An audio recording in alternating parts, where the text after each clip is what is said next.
आपका जो आरक्षण है आगे चलकर अब ये ना के बराबर रह जाएगा और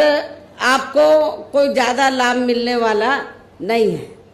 तो जो अभी तक आपको ये सुविधा मिल रही थी, तो उस स्थिति में लाने के लिए तो फिर सुप्रीम कोर्ट का निर्णय है, तो इसको कौन बदल सकता है? इसको सेंटर की सरकार बदल सकती है। वर्तमान में केंद्र की सरकार किसकी है? भारतीय जनता पार्टी की। हमने भारतीय जनता पार्टी की सरकार को ये कहा कि यदि आपकी दलितों, आदिवासियों और अन्य पिछड़े वर्गों के मामले में, खासकर SC ST के आरक्षण के मामले में यदि नीति आपकी स्पष्ट है, सोच सही है, तो फिर आपको जो माननीय सुप्रीम कोर्ट ने 1 अगस्त 2024 को जो निर्णय दिया है, जिससे SC ST का आरक्षण निष्प्रभावी हो गया है और ये फिर खत्म हो जाएगा, तो फिर इसको प्रभावी बनाने के लिए और पूर्व की स्थिति में लाने के लिए फिर केंद्र सरकार की जिम्मेवारी बनती है कि वो पार्लियामेंट का विशेष सत्र बुलाए और विशेष सत्र बुलाकर उसमें संवैधानिक संशोधन विधेयक लाए। और उसमें फिर हम देखते कांग्रेस और पूरा विपक्ष, तो वो आपको सपोर्ट करता है नहीं करता है। जिन्होंने संविधान बचाने और आरक्षण को बचाने के नाम पर पूरे देश में दलितों, शोषितों को, पिछड़ों को गुमराह करके इनका वोट तो ले लिया, लेकिन जब माननीय सुप्रीम कोर्ट ने जजमेंट दिया तो जजमेंट के बाद इनको सांप सूंघ गया है। ये सारी विपक्ष की पार्टियां, कांग्रेस और इनका इंडिया गठबंधन सब चुप है, कुछ बोलने के लिए तैयार नहीं है। लेकिन हमारे लोगों ने भी बहुत बड़ी गलती की, उनके बहकावे में आ गए। संविधान बचाने के नाम पर, आरक्षण बचाने के नाम पर उनके बहकावे में आकर अपनी पार्टी BSP को भी किनारे कर दिया और इंडिया गठबंधन को वोट दे दिया लोकसभा चुनाव में। लेकिन अब क्या हो रहा है? चुनाव खत्म होने के बाद इंडिया गठबंधन को फायदा तो हो गया गुमराह करके आप लोगों को, लेकिन जब 1 अगस्त को निर्णय आया आरक्षण को लेकर कि जो शुल्क कास्ट के लोग हैं, ट्राइब कम्युनिटीज के लोग हैं, दलित जो लोग हैं, आदिवासी लोग हैं, तो अब इनको जो पहले से आरक्षण मिल रहा था, जो इनका कोटा मुकर्रर था, जो पहले से आरक्षण मिल रहा था, वो ना मिलके अब इनका वर्गीकरण किया जाएगा। जिनको जरूरत है उनको दिया जाएगा और शुल्क कास्ट में जो जातियां मजबूत होगी उनको किनारे कर दिया जाएगा। ये जजमेंट है। लेकिन ये आप लोगों को मालूम होना चाहिए कि जिन शुल्क कास्ट में जो जातियां कुछ आगे भी बढ़ी हैं, मुश्किल से 5-6% लोग बढ़े हैं, बाकी लोगों की सामाजिक, आर्थिक और शैक्षणिक की स्थिति में अभी कोई ज्यादा बदलाव नहीं आया है। इसलिए इनके वर्गीकरण की अभी जरूरत नहीं है, बल्कि जो पूर्व में जैसी स्थिति बनी थी, इनको सबको अभी पूरा आरक्षण देने की जरूरत है। लेकिन जब हमने इसके खिलाफ आवाज उठाई तो फिर सारी पार्टियां चुप हो गई। हमने BJP को भी कहा कि सुप्रीम कोर्ट का जजमेंट है, आप संवैधानिक संशोधन विधेयक लाइए और आप उसे पार्लियामेंट में लाकर पास कराएं। हम अपोजिशन को भी देखेंगे, इंडिया गठबंधन को भी देखेंगे कि वो आपको सपोर्ट करता है नहीं करता है। तो जो BJP की सरकार है सेंटर की, वो संवैधानिक संशोधन विधेयक अभी तक नहीं लाई है, अपोजिशन चुप है। तो ऐसी स्थिति में आप लोग एक बार तो धोखा खा गए, इनके बहकावे में आ गए इंडिया गठबंधन के, कांग्रेस के, और आप लोगों ने वोट दे दिया कि हम संविधान बचाएंगे, आरक्षण बचाएंगे। जब माननीय सुप्रीम कोर्ट ने आपके आरक्षण पर चोट मारी तो ये सारी पार्टियां चुप हो गई। ये कहती तो हैं कि हम आरक्षण के पक्ष में हैं, लेकिन माननीय सुप्रीम कोर्ट ने जो जजमेंट दिया उसको लेकर ये कुछ भी बोलने के लिए तैयार नहीं है। इतना ही नहीं, बल्कि इसके लिए कांग्रेस व इनके इंडी गठबंधन ने अभी तक भी केंद्र सरकार पर कोई दबाव नहीं बनाया है, और ऐसा करना तो बहुत दूर की बात रही, बल्कि इन्होंने माननीय सुप्रीम कोर्ट के इस निर्णय पर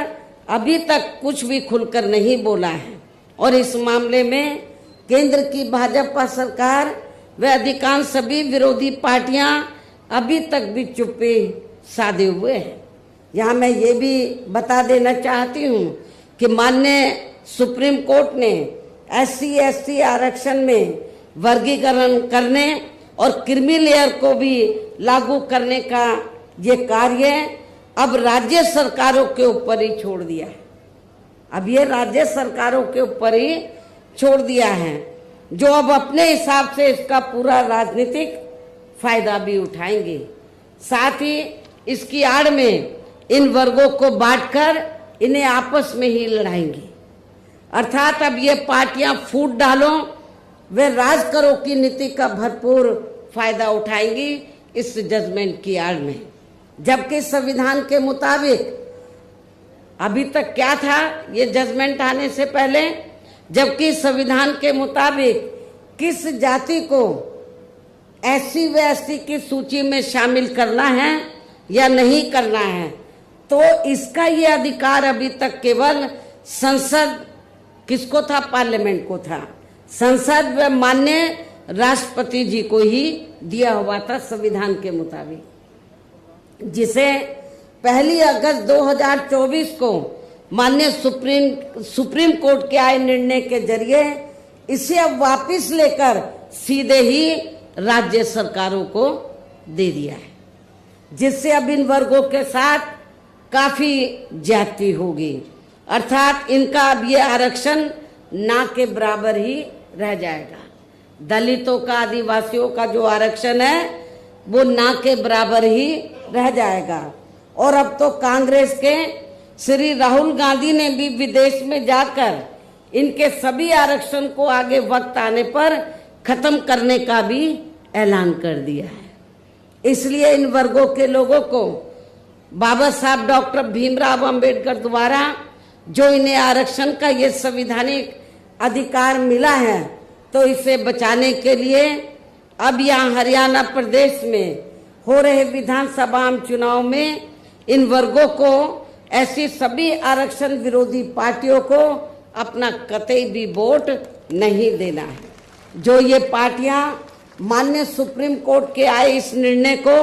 बिल्कुल भी बदलने के लिए तैयार नजर नहीं आती हैं, ना तो भारतीय जनता पार्टी और ना ही कांग्रेस पार्टी का इंडिया गठबंधन। अर्थात इस मामले में केवल ये पार्टियां इन वर्गों को गुमराह करने में ही लगी हैं। ऐसी स्थिति में अब इन वर्गों को यहाँ विधानसभा के हो रहे आम चुनाव में अपने बने इस गठबंधन की ही सरकार बनाकर, क्योंकि ये लोग जो जजमेंट आया माननीय सुप्रीम कोर्ट का रिजर्वेशन को लेकर, इसको ये अभी तक भी बदलने के लिए तैयार नहीं है, ना कांग्रेस ना बीजेपी। तो ऐसी स्थिति में अब आप लोगों को करना क्या है, यह अपने गठबंधन की सरकार बनाकर इसे लागू होने से, ये जो अभी नया जजमेंट आया है, तो अपने यहाँ गठबंधन की सरकार बनाकर इसे लागू होने से तब तक लटका कर व रोक कर रखना है जब तक केंद्र व विपक्ष द्वारा इस निर्णय को संवैधानिक संशोधन के जरिए खत्म करके इसे पुरानी स्थिति में बहाल नहीं कर दिया जाता है। गठबंधन की सरकार यहाँ बनती है, हमारी गठबंधन की हमारे हाथ में है कि इसे लागू करें या ना करें। इसको हम लटका के रख सकते हैं, सुप्रीम कोर्ट का जजमेंट है तो इसको हम आगे बढ़ा सकते हैं। कब तक? जब तक केंद्र व विपक्ष द्वारा इस निर्णय को संवैधानिक संशोधन के जरिए खत्म करके इसे पुरानी स्थिति में बहाल नहीं कर दिया जाता है। इसलिए ऐसी स्थिति में अब आपको एक तरफा अपना वोट केवल बीएसपी व इन्हें लोग के बने अपने इस गठबंधन को ही देना है, ताकि सत्ता में आकर यहाँ आपके स्टेट में माननीय सुप्रीम कोर्ट के आए इस निर्णय पर कुछ हद तक अंकुश लगाया जा सके। इतना ही नहीं बल्कि केंद्र व राज्यों में कांग्रेस, बीजेपी व अन्य जातिवादी पार्टियों की रही सरकारों ने इनका आरक्षण का कोटा अभी तक भी पूरा नहीं भरा है, जिससे फिर अंत में किसी न किसी रूप में सामान्य वर्गों को ही दे दिया जाता है। जबकि उत्तर प्रदेश में जब हमारी पार्टी की सरकार बनी, हमने विशेष अभियान चलाकर इस आरक्षण के कोटे को हमने पूरा कराया था। पदोन्नति में आरक्षण को तो इन्होंने मान्य कोर्ट की आड़ में काफी हद तक खत्म ही कर दिया है। इसके साथ ही केंद्र व राज्यों की भी सरकारों द्वारा इन वर्गों के लोगों को प्राइवेट सेक्टर में आरक्षण दिए जाने की व्यवस्था किए बिना ही इनके ज्यादातर सरकारी कार्य अब यहाँ प्राइवेट सेक्टर के जरिए ही देश के अधिकांश बड़े बड़े पूंजीपतियों व धन्ना सेठों को ही दिए जा रहे हैं, जिसके कारण आपके यहाँ हरियाणा प्रदेश सहित पूरे देश में अब इन वर्गों के लोगों को आरक्षण का बहुत कम ही लाभ मिल पा रहा है, क्योंकि प्राइवेट सेक्टर में आरक्षण की व्यवस्था नहीं है। और इससे अब पूरे देश में दलितों व आदिवासियों के साथ साथ अन्य पिछड़े वर्गों को भी काफी ज्यादा नुकसान हो रहा है। जबकि अन्य पिछड़े वर्गों के लोगों को ये भी मालूम होना चाहिए, इन्हें मंडल कमीशन की रिपोर्ट के तहत आरक्षण की ये सुविधा केंद्र में कांग्रेस पार्टी की रही सरकार में नहीं मिली है, बल्कि बीएसपी के कड़े संघर्ष एवं अथक प्रयासों से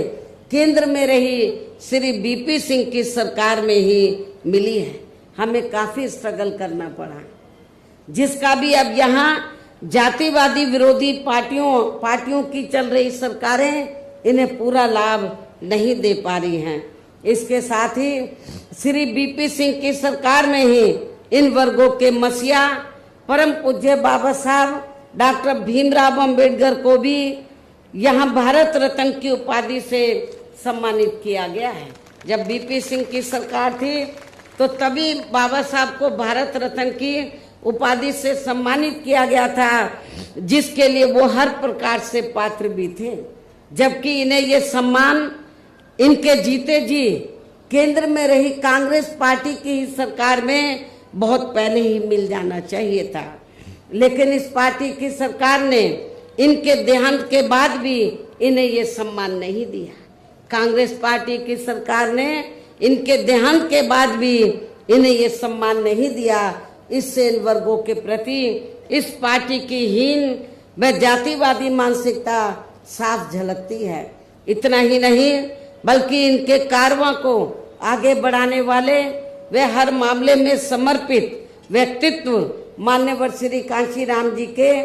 देहांत होने पर केंद्र में रही इसी कांग्रेस पार्टी की सरकार ने इनके सम्मान में एक दिन का भी राष्ट्रीय शोक घोषित नहीं किया था। इसके साथ ही इन वर्गों के लोगों को जुल्म जाति से निजात दिलाने के लिए जो भी यहाँ नियम व कानून आदि बने हैं तो उन पर भी केंद्र व राज्यों की सरकारें सही से अमल नहीं कर पा रही है, जिससे अब यहाँ खासकर दलितों, आदिवासियों व अन्य पिछड़े वर्गों के ऊपर शोषण करने वालों का मनोबल और भी ज्यादा बढ़ रहा है। और ये सब हमें यहाँ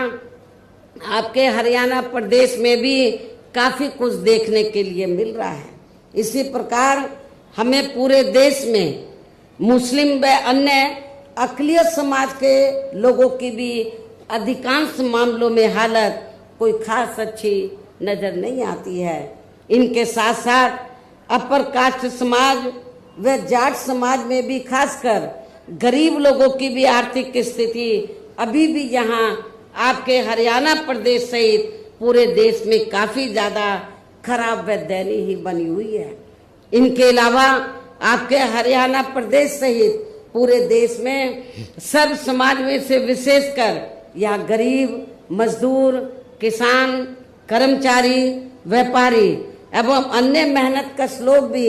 अपनी विभिन्न समस्याओं को लेकर अभी भी हमें काफी ज्यादा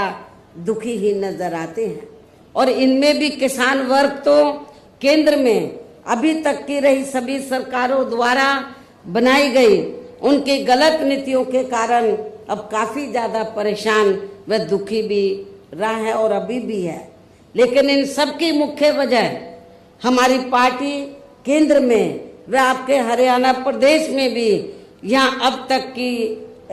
अधिकांश रही विरोधी पार्टियों की सरकारों की गरीब व किसान विरोधी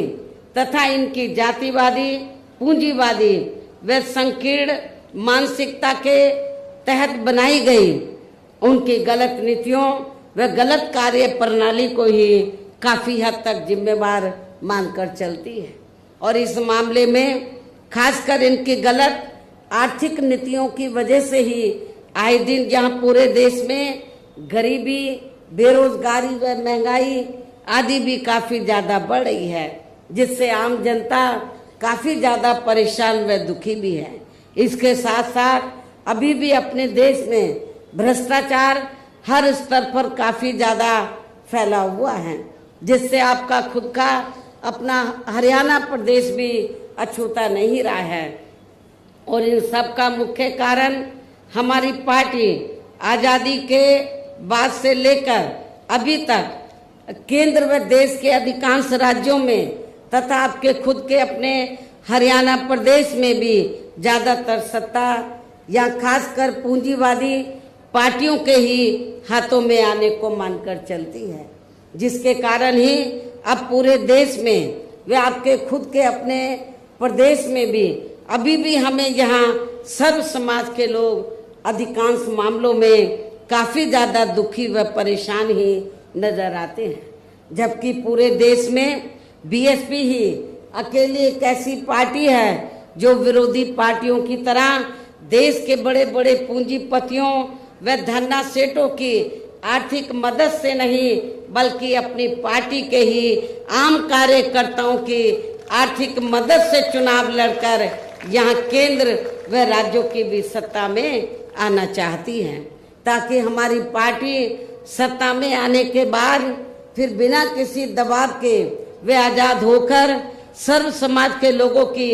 सभी समस्याओं का समाधान करके उन्हें हर मामले में वे हर स्तर पर यह खुशहाल बना सके। और इसी आधार पर चलकर ही आबादी के हिसाब से देश के सबसे बड़े प्रदेश उत्तर प्रदेश में, आपका पड़ोसी राज्य है उत्तर प्रदेश, तो देश के सबसे बड़े प्रदेश उत्तर प्रदेश में 4 बार हमारी पार्टी ने अपने नेतृत्व में वहां सरकार भी बनाई है। और हमने अपनी सभी चारों रही सरकारों में अपनी पार्टी की विचारधारा एवं सिद्धांतों के तहत चलकर वैसे तो वहां सर्व समाज के हितों का पूरा ध्यान रखा है, लेकिन सभी मामलों में प्राथमिकता पहले हमने वहां सर्व समाज में से विशेषकर उन दलितों, आदिवासियों, पिछड़े वर्गों व अकलियत समाज को दी है तथा अन्य समाज में से गरीब एवं असहाय लोगों को ही दी है, जिनकी यहाँ हर मामले में व हर स्तर पर सभी विरोधी पार्टियों की रही सरकारों में उनकी हीन, जातिवादी, संकीर्ण व पूंजीवादी सोच होने के कारण काफी ज्यादा उपेक्षा की गई है। इसके साथ साथ हमने उत्तर प्रदेश में, आपको मैं ये बताना चाहती हूँ कि हमने उत्तर प्रदेश में गरीब एवं बेरोजगार लोगों को दूसरी पार्टियों की रही सरकारों की तरह मामूली सा बेरोजगारी भत्ता न देकर उन्हें बड़ी तादाद में सरकारी एवं गैर सरकारी क्षेत्रों में स्थायी रोजगार भी उपलब्ध कराए। इसके साथ ही गरीब भूमिहीन लोगों को खेती करने के लिए उन्हें फ्री सरकारी जमीन भी दी है। और जो गरीब आवासहीन लोग थे तो सरकारी खर्चे से उनके हमने 2-2 कमरों के पक्के मकान भी बनाकर दिए हैं और वहाँ पर सभी सुविधाओं का प्रबंध भी किया है, हॉस्पिटल का, स्कूल्स का, और भी जो जरूरी आपकी ज़रूरतें हैं तो उनका हमने वहाँ पर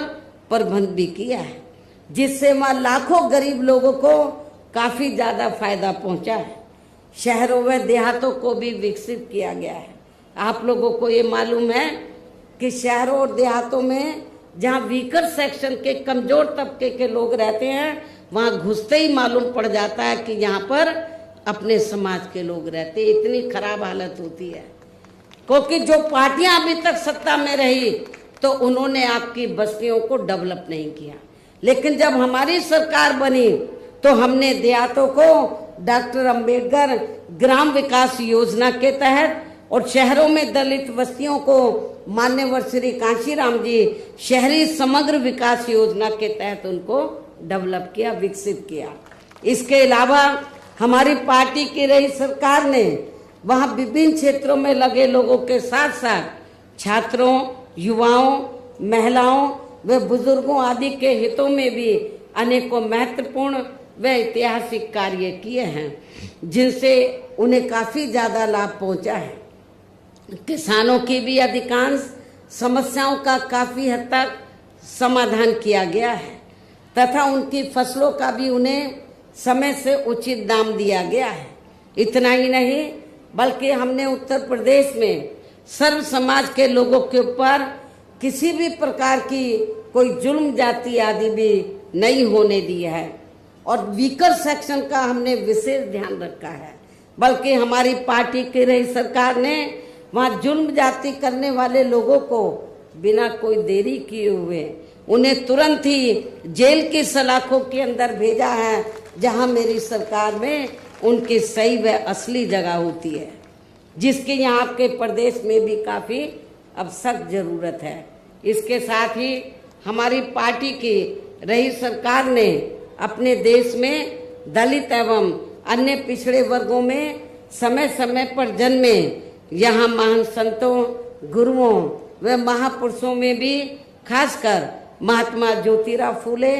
श्री छत्रपति शाहू जी महाराज, श्री नारायणा गुरु, बाबा साहब डॉक्टर भीमराव अंबेडकर एवं मान्यवर श्री कांशीराम जी आदि को भी विभिन्न रूपों में पहली बार वह पूरा आदर सम्मान दिया है, जिन्हें विरोधी पार्टियों के लोग अभी तक भी आसानी से पचा नहीं पा रहे हैं। इस प्रकार से उत्तर प्रदेश में हमारी पार्टी ने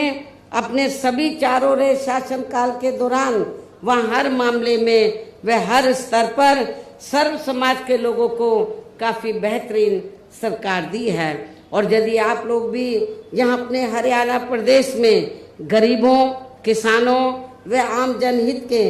तथा विशेषकर कमजोर एवं उपेक्षित वर्गों के हितों में ऐसे ही कार्य करना चाहते हैं,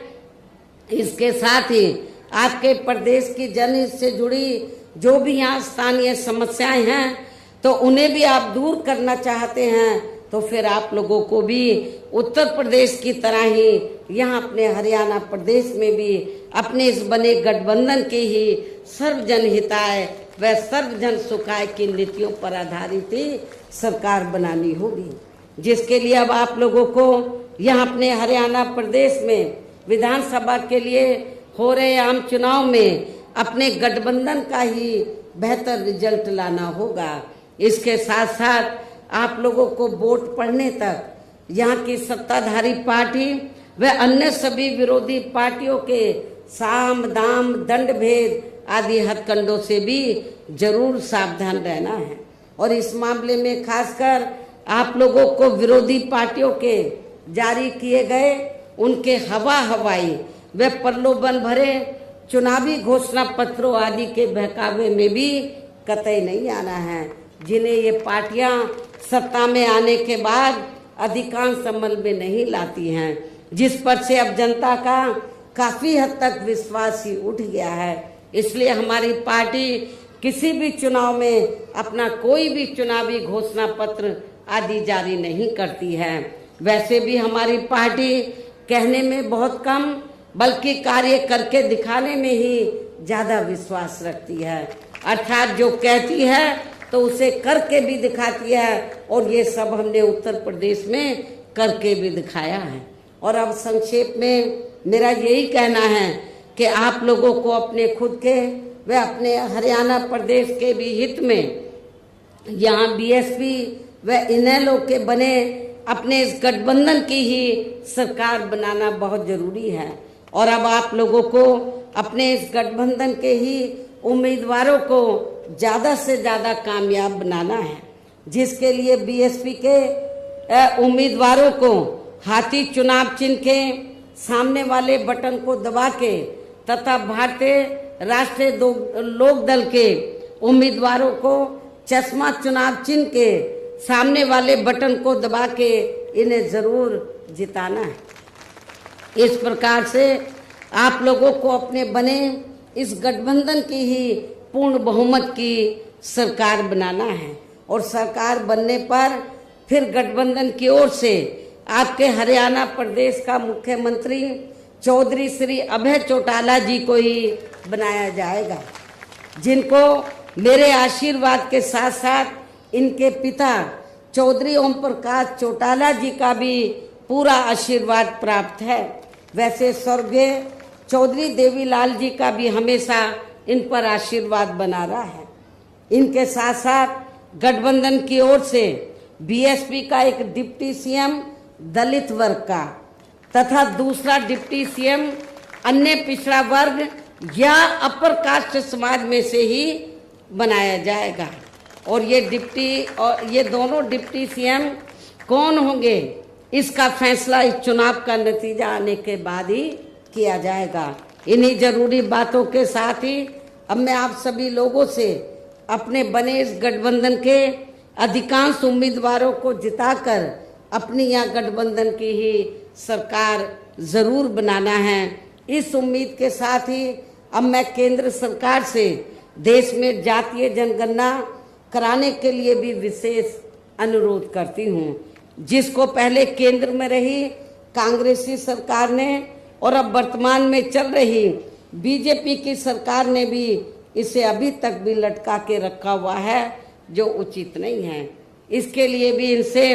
विशेष आग्रह के साथ ही अब मैं अपनी बात यही समाप्त करती हूँ। धन्यवाद। जय भीम व जय भारत।